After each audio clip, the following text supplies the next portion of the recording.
আসসালামু আলাইকুম, কেমন আছেন সবাই? আজকে সকাল থেকে কিন্তু অনবরত বৃষ্টি হচ্ছে। আর বৃষ্টি তো আজকে ৩-৪ দিন যাবৎ হচ্ছেই, তবে আজকে যেন একটু বেশিই হচ্ছে। তাই আজকে আর খিচুড়ি রান্না না করে থাকতেই পারলাম না। তো যাই হোক, এই তো সকালবেলা উঠেই আমি আজকে একদম সব কিছু গুছিয়ে গাছিয়ে রান্না করতে চলে আসছি।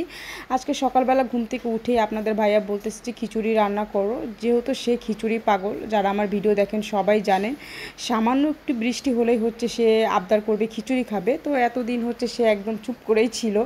৩-৪ দিন যাবৎ অল্প অল্প বৃষ্টি হচ্ছে, কিন্তু সে একদমই আমার কাছে খিচুড়ি খাইতে চায়নি। তো আজকে যেহেতু একটু বেশি হচ্ছে, সকালবেলা উঠে সে একদম আবদার করে ফেললো খিচুড়ি খাবে। তো আমিও চলে আসলাম রান্না করার জন্য। তো এই তো এখন গিয়ে আমি প্রথমে মুরগির মাংস রান্না করব। এখানে মুরগিগুলো ভেজে নিতেছি। যদিও আমি মুরগি তেমনভাবে ভেজে রান্না করি না। আমার মুরগি ভেজে রান্না করলে তেমন একটা ভালো লাগে না। তবে আপনাদের ভাইয়া খুব পছন্দ করে। সে মুরগি ভেজে না রান্না করলে, ব্রয়লার মুরগিটা ভেজে না রান্না করলে খেতে চায় না। যার কারণে তার জন্যই গিয়ে ভেজে রান্না করা। তো যাই হোক, বেশি ভাজবো না, একটু হালকা করে ভেজে নেব। এখানে আমি একটু হালকায় ভেজে নিতেছি মুরগির মাংসগুলো।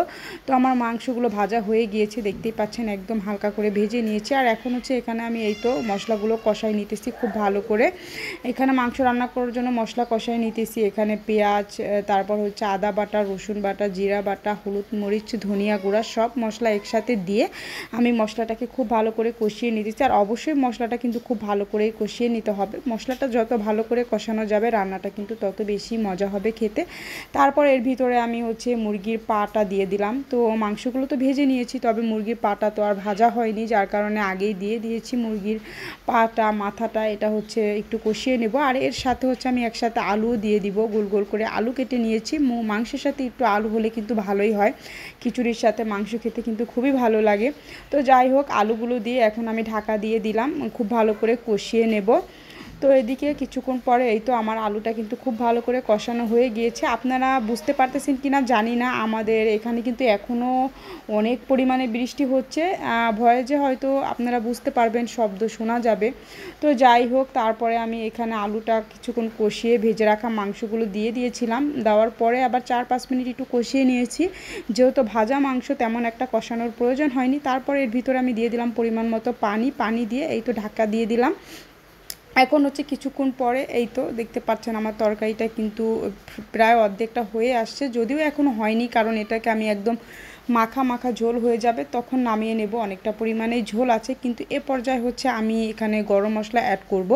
যেহেতু আমি আস্তা গরম মশলা কখনোই খাই না, যারা আমার ভিডিও দেখেন সবাই জানেন। তো এখানে এই তো আমি গরম মশলা বেটে নিয়েছি। আমি গরম মশলাটা সবসময় একটু তেলে তারপরে ফাঁকি করে খাই। আর আজকে একটু বেটে দিয়েছি। বেটে দিলেও কিন্তু খারাপ লাগে না, ভালোই লাগে। খেয়ে দেখতে পারেন আপনারা। তো যাই হোক, তারপরে বাটা মশলাটা দিয়ে আমি একটু নেড়ে চেড়ে এখন এটাকে আমি ঢাকা দিয়ে দেব। তো এবার একদম হয়ে আসলে তারপর নামিয়ে নেব। তো ঢাকা দিয়ে দিলাম তরকারিটা। তো দেখতেই পাচ্ছেন এখানে কিন্তু আমার তরকারিটা হয়ে গিয়েছে। এখন ঝোলটাও অনেকটা টেনে গেছে। আর এতটুকু ঝোল শুদ্ধ নামাতেই হবে, কারণ যেহেতু আলু দিয়েছি একদম শুকিয়ে যাবে দেখা যায় ঝোলটা। তো তরকারিটা নামিয়ে আমি এখানে খিচুড়িটা বসাই দিতেছি। এখানে খিচুড়ি বসানোর জন্য আমি মশলাটা প্রথমে খুব ভালো করে কষিয়ে নিয়েছি। তারপর এর ভিতরে আমি ধুয়ে রাখা ডালটা দিয়ে দিচ্ছি। আজকে আমি শুধু মসুর ডাল দিয়ে খিচুড়িটা রান্না করতেছি। আপনারা চাইলে কিন্তু এখানে অন্য অন্য ডালও ব্যবহার করতে পারেন।